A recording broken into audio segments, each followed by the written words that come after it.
Hello students, in this video we are going to study the remaining part of the chapter number 13. The chapter name is Sound, Class 8, Subject Science and CERT. So before starting that, let me recall what we had seen in the previous video of this chapter. So in the chapter we had seen that what is sound, how the vibrating bodies are producing the sound.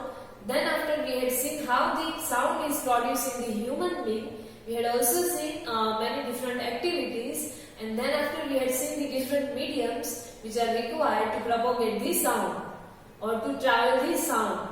Then after we had seen that how we can hear this sound. So these are the different topics we had seen in the previous videos of this chapter.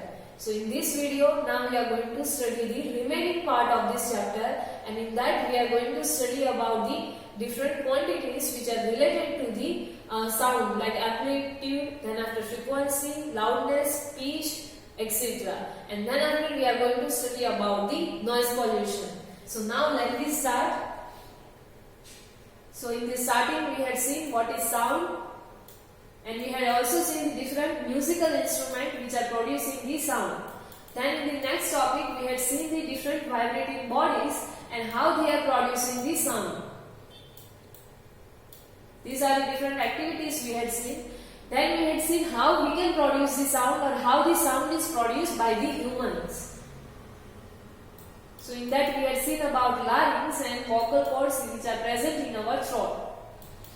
Then after we had seen different mediums, or sound needs a medium for propagation or to travel. Different mediums which are required by the sound to travel from one place to the another place. That is air, water and gaseous, or gaseous, liquid or solid you can say. And in that we had also seen that in vacuum sound cannot travel, so in space we cannot hear any sound. Next we had seen how we can hear the sound. So in that we had seen the organ, that is ear. By ear we can hear the sound. So this one we had seen. Now next is amplitude, time period and frequency of a vibration. We know that vibrating bodies are producing the sound. So to produce the sound, the vibration is necessary. So now in this topic we are going to study about the amplitude, time period and frequency. What are these different terminologies in respect to this sound or vibration? So we have learned that the to and fro motion of an object is known as the vibration. That means forward and backwards movement. That means this kind of movements, or you can say this kind of movements, is known as the vibration. We know that when we are vibrating any body, then it is moving like this one, to and fro direction. So that is known as the vibration. So this motion is known as the oscillatory motion, because after some time period it is repeating its motion. So that is known as the oscillatory motion. So now let me see what is amplitude, time period and frequency for this motion. So you already learned that in your earlier classes about the oscillatory motion and its time period. We had seen what is oscillatory motion and the time period. In the class 7 we had seen about the pendulum. So the pendulum, in that we had seen, if this one is the pendulum, it is its mid position and this one is its extreme position. That means if we are pulling this pendulum from one side, it will travel up to this maximum distance. Again it will travel to this side up to this maximum distance. So these two are the extreme position for this pendulum. So starting from this O point, it will go up to the A point, and then after again it will come to here, that is on O position. From this O position it will go on the B position, and again from the B it will come to the O position. So starting from here to again here. So this distance is known as the oscillation, one oscillation. So that means time period, we had seen that the time taken by this pendulum to complete this mean position or to complete this one oscillation is known as the time period of that pendulum. Here in this case of vibration, to complete the one vibration, the time taken by that object is known as the time period. So now let me see, the number of oscillations per 1 second is known as the frequency of oscillation. So now what is the frequency? So the number of oscillation this one we had seen that this one is the one oscillation. So now we have to count in 1 second how much oscillation it will complete or any vibrating object can complete. So the number of oscillations in 1 second is known as the frequency of that oscillation or frequency of that object. And frequency, this is expressed in the hertz. This hertz is the unit for the frequency. And its symbol is Hz. H is in capital letter and Z is in lowercase. So Hz or hertz is the unit of frequency. A frequency of 1 hertz is 1 oscillation per 1 second or per second.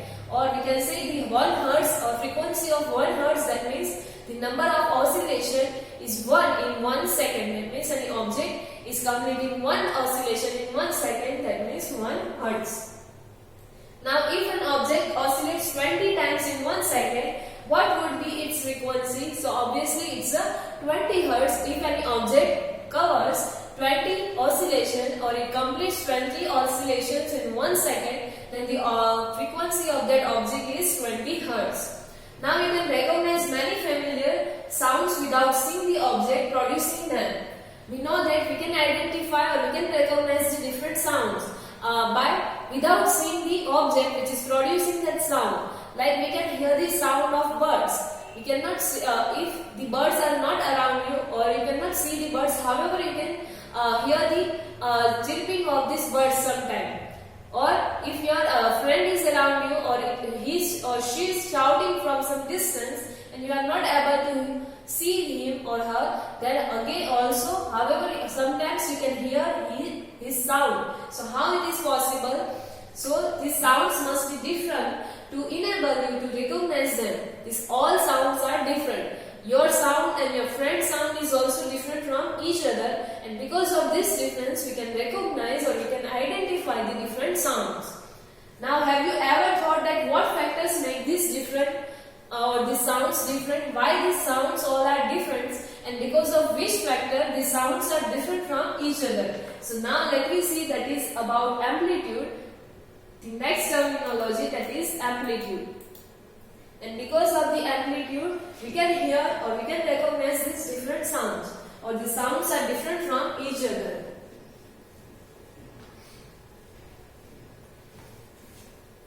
So amplitude and frequency are two important properties of any sound. These are the important properties of the sound, that is amplitude and frequency. Can we differentiate the sound on the basis of its amplitude and frequency? So now let me see. First we had seen what is frequency. Now let me see about the amplitude. And in that amplitude, the two other quantities are there, that is loudness and pitch. So here you have to perform this activity, that is activity number 13.11. Take a metallic tumbler and a tablespoon. Like this metallic tumbler you have to take, and you have to take spoon. Then have to strike the tablespoon gently on the rim of the tumbler. This one is the rim of the tumbler. So on that rim you have to strike the spoon, and you have to hear the sound. You will find that the sound is produced by the tumbler, or tumbler is vibrating. So hear the sound produced, and now bang the spoon on the tumbler and hear the sound produced again. First time you have to strike gently or slowly with less force, and then after bang the spoon with the tumbler. That means strike the spoon on the tumbler with more force. So you will find that at that time the sound, you can hear the loud sound or you can hear the more sound. So is the sound louder when the tumbler is struck hard? So yes, when we struck hard, at that time the sound is louder as compared to the first one. Now suspend a small thermocol ball touching the rim of the tumbler, which is given to you already in the figure, like this one. You have to tie or you have to hang this thermocol ball with this thread, and then after you have to keep this ball or you have to touch this ball near the rim of this glass tumbler when it is vibrating, and you have to observe for the different situation. Like what kind of situation it is given to you? Small thermocol ball touching the rim of the tumbler, vibrate the tumbler by striking it. First you have to strike, and then after you have to the tumbler will vibrate, and you have to observe what is the displacement or what is the movement of this thermocol ball. See how far the ball is displaced. If this one is the glass, and if you are are hanging this thermocol ball over here, and after vibration it will displace up to this point. That means it will move from its mid position or from where it was initially. So this displacement of the ball is a measure of the amplitude of vibration of this tumbler. The distance covered by this ball, that is known as the amplitude of the vibration of this tumbler. Now strike the tumbler gently and then little harder, and compare the amplitude of vibration of the tumbler in these two different cases. In which case is the amplitude larger or higher? So if you strike the harder or with more force, it will vibrate more. Or the louder sound this can produce, so you can hear the louder sound. So the displacement will be more. Displacement of this thermocol ball will be more. So we can say that at that time the amplitude of vibration of this tumbler is higher. And when you are strike gently, at that time it will vibrate less and it will produce the feeble, or you can say weak sound, which is not exactly or which is not as much louder as the previous condition, and the ball will displace only up to small distance, and this will be the amplitude of that vibration or vibrating tumbler. So this is about the amplitude. That means amplitude is higher or vibration is higher, than amplitude of this ball or object is also higher. So here about the amplitude, some information is given to you. Let me see.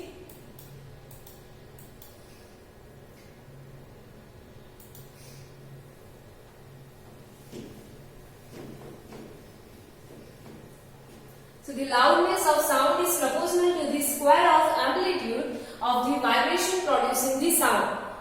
This is for information is given to you. Loudness, let me take loudness as the L and amplitude as the L. Then loudness of sound is proportional to the square of the amplitude. It is proportional to the square of this amplitude. That means if the amplitude will increase, the loudness also will increase. Here example is given to you. If the amplitude becomes twice, if in the starting position the amplitude was A or A, and on the second case it will become twice, the amplitude becomes 2A, then the loudness in this case, it will we know that the loudness is proportional to the square of this amplitude.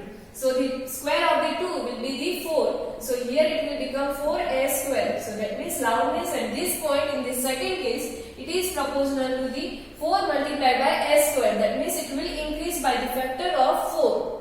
So here it is given to you that the loudness increases by the factor of 4. Because the square is here, that's why it will increase by the factor of 4 if it is twice in the other situation.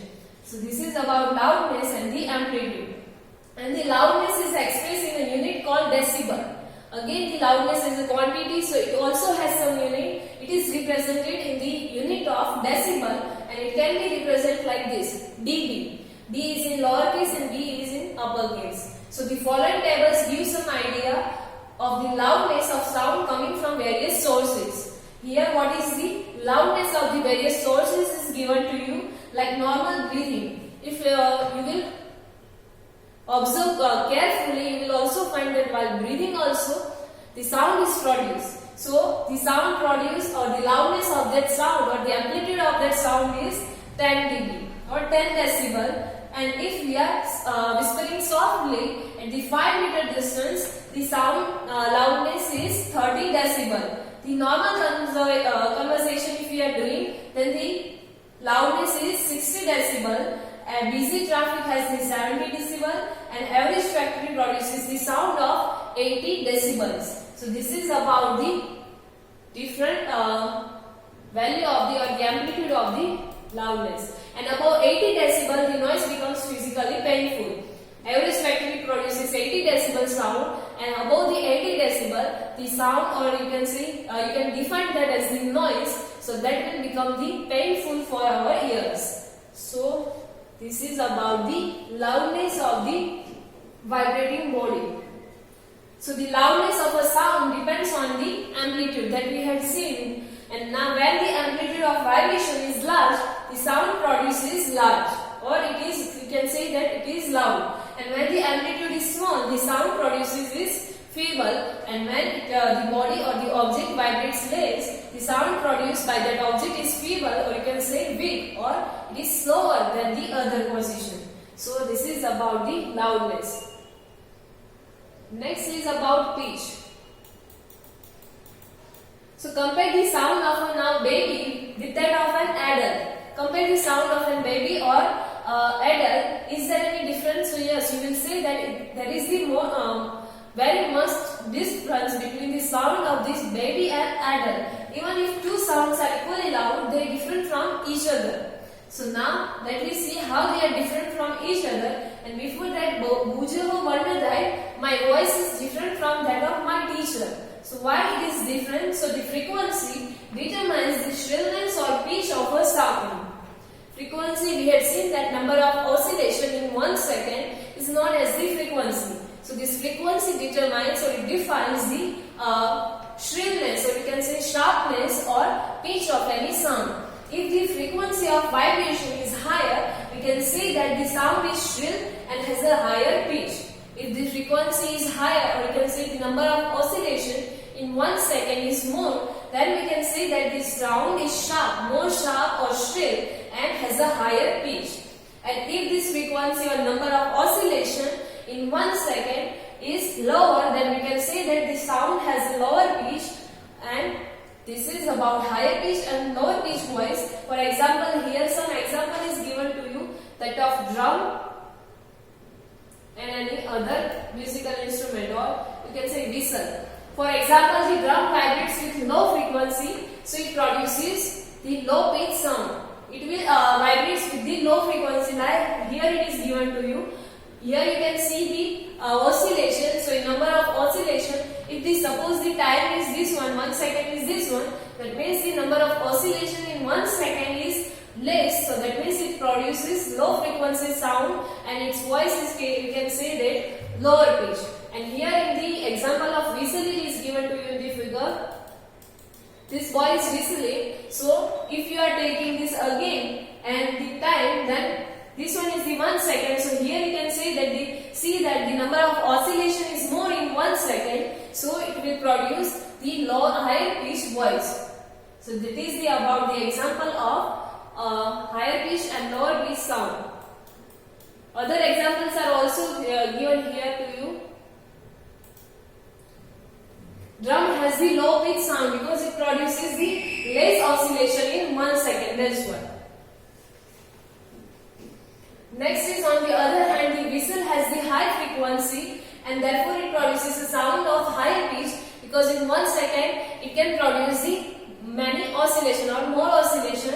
So that's why it is the higher pitch voice. A bird saying that birds makes the high pitch sound, whereas a lion makes a low pitch roar.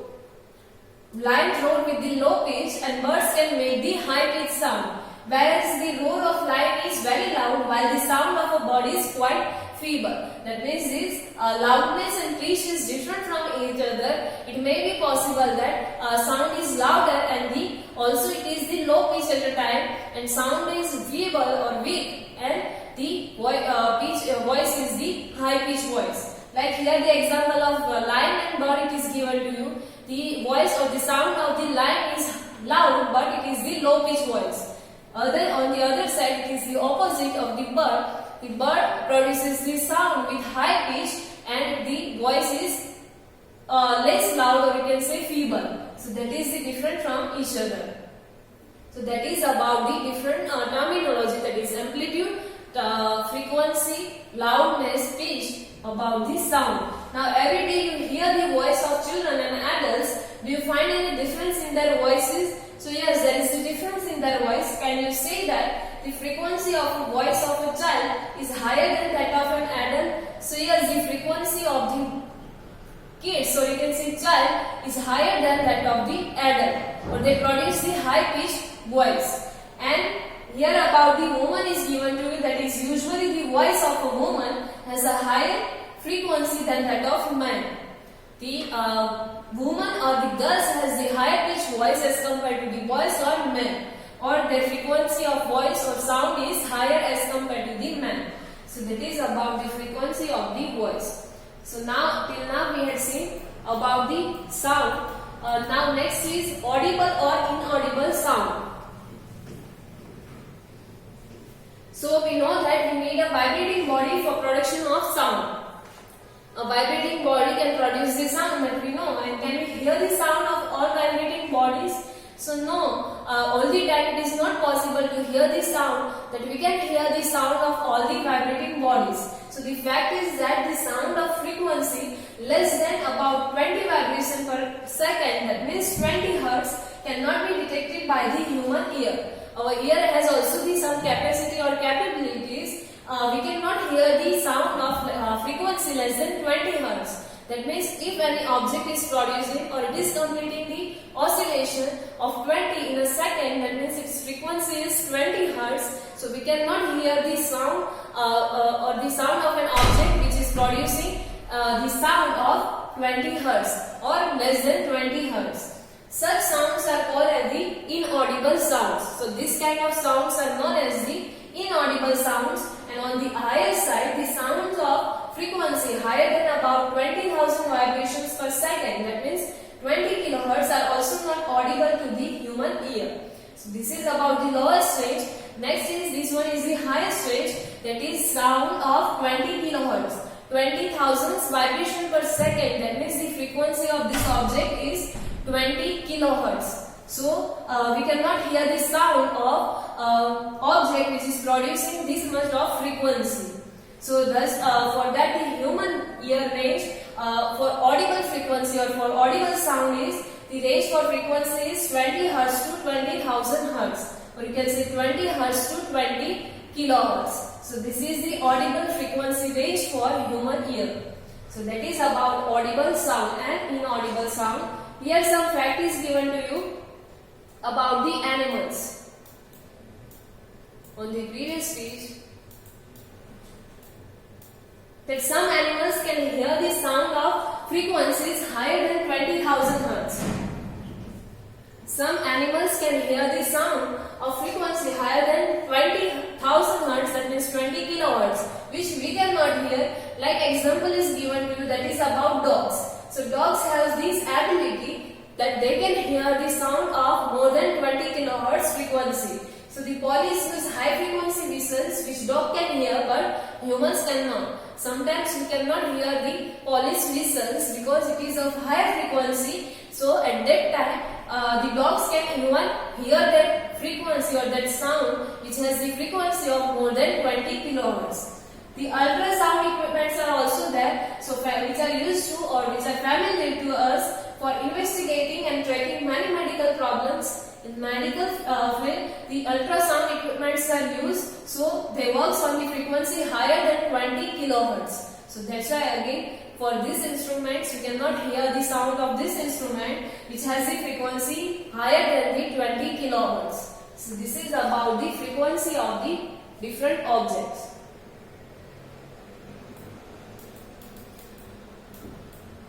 Now next is noise and music.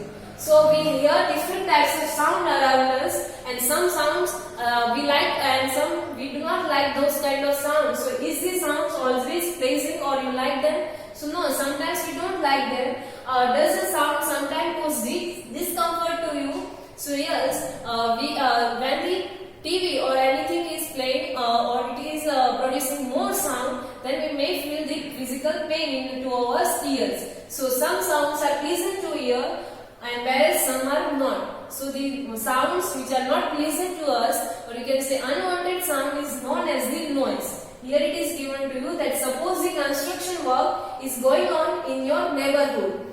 So are the sound coming from this construction site is pleasing or you like this? So no, we don't like that noise or like that sound. So do you enjoy the sound produced by the horns of buses and trucks?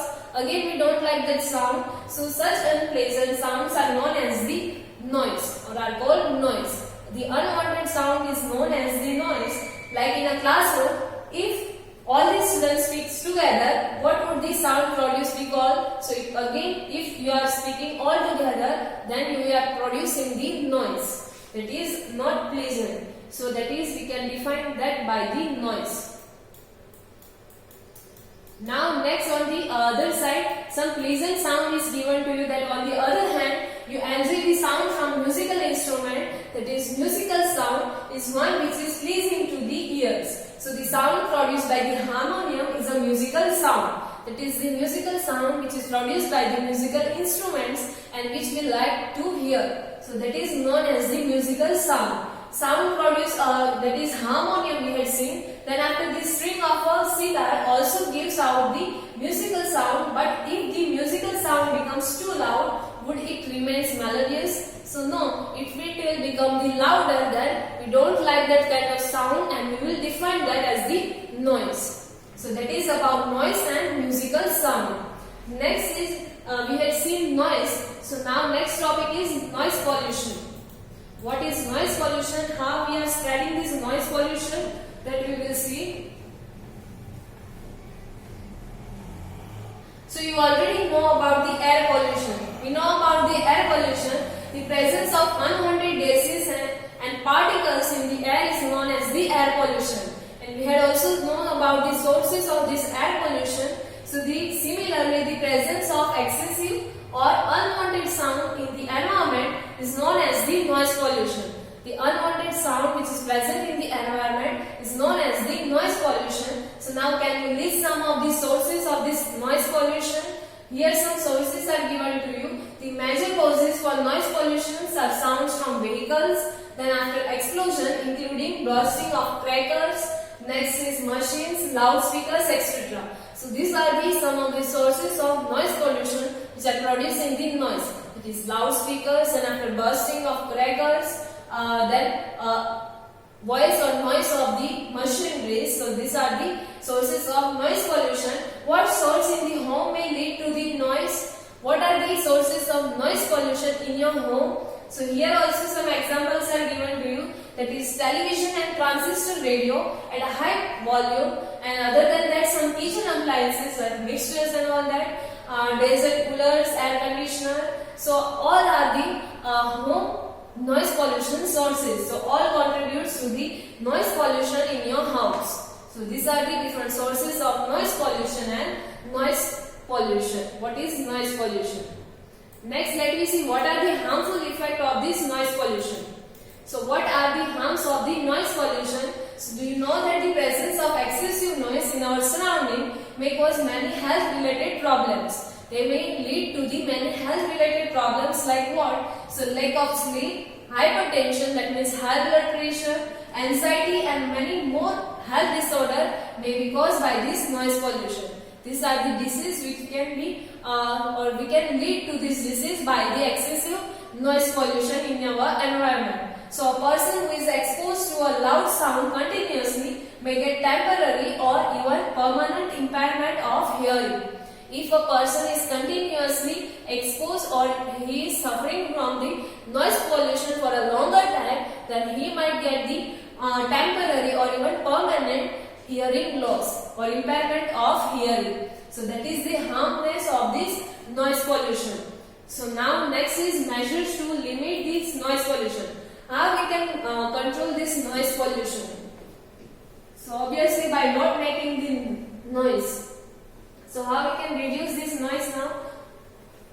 To control this noise, we must control the sources of noise. We have to control the sources of noise. How we can this be achieved? So for example, here some examples are given to you. Silencing devices are there which are reducing the noise produced by the different sources. So we have to implement these silencing devices on the sources of noise pollution. So silencing device must be installed in aircraft engines, then after transport vehicles, industrial machines and home appliances. These are the sources of noise pollution. So we have to implement or we have to install the silencing devices on this kind of different devices which will reduce the noise and at the end noise pollution. So how can the noise pollution be controlled in residential area or the area in which we are living? So all noisy operation must be conducted away from the residential area. All the activities which produces the noise pollution, they may be conducted away from the residential areas. So noise producing industries, like industries examples are given to you. That noise producing industries should be set up away from such residential area. industries should be away from the areas where you are living or from the residential areas. Then after, use of automobile horns should be minimized. This is also how we can reduce the noise pollution. Then after, TV and music system should be run at the low volume. By this we can also reduce the noise pollution in our home by reducing the volume of TV and music, radios, etc. Then after, trees must be planted along the roads and around the buildings to cut down the sounds reaching to the residents. Trees should be planted along with the roadsides and after around the buildings to reduce the noise, or you can say to reaching out this noise to the residential areas. So that is how also we can reduce the noise pollution. So thus the reducing the harmful effects of the noise pollution. By these different measures or by these different steps, we can reduce the harmful effects of this noise pollution. So this is how we can control this noise pollution. Here some facts are given to you about hearing impairment. So total hearing impairment is generally rare and is usually from birth itself. Partial disability is generally the result of a disease, injury or age. If a person has the permanent hearing impairment, then it is rare and it is from the birth. And partial disability in the hearing is generally because of some of the injuries or with the age or some of the disease. Children with impaired hearing need special care. The children which has the hearing impairment, they need this special care. By learning the sign language, such children can communicate effectively. The signs are there and the sign languages are there by which they can communicate with others easily, because speech develops as the direct results of the hearing. We know that speech is related to the hearing. If we can hear anything, then after we can react to this hearing, or we can speak anything about that, or we can give this speech. So this speech is directly connected to the hearing, and a child with a hearing loss may have the defective speech also. So you generally find the child with a hearing loss may be also affected by the defective speech. So the technologies device nowadays are also available. So these devices for the hearing impaired have made it possible for such person to improve their quality of life. Nowadays these kind of technological devices are there by which we can make their life easier. So society can also do much to improve the living environment for the hearing impaired and help them live normal lives. Other than these technological devices, we can also help such a person and we can also make the environment in which they can live life easier, or the life will become better for them. By not teasing that this kind of person, then after by explaining them what are this about these technological devices. So by this we can, or by reducing the noise pollution, we can help such kind of persons. So this is here our chapter gets over. Next here hard words for these chapters are given to you, and the summary of this chapter is given to you. So these hard words we have to write in your notebook, and this summary we will see in the starting of the exercise. So here we are ending our chapter and here we are also ending our video. In the next video we will solve the textbook exercise for this chapter. Thank you.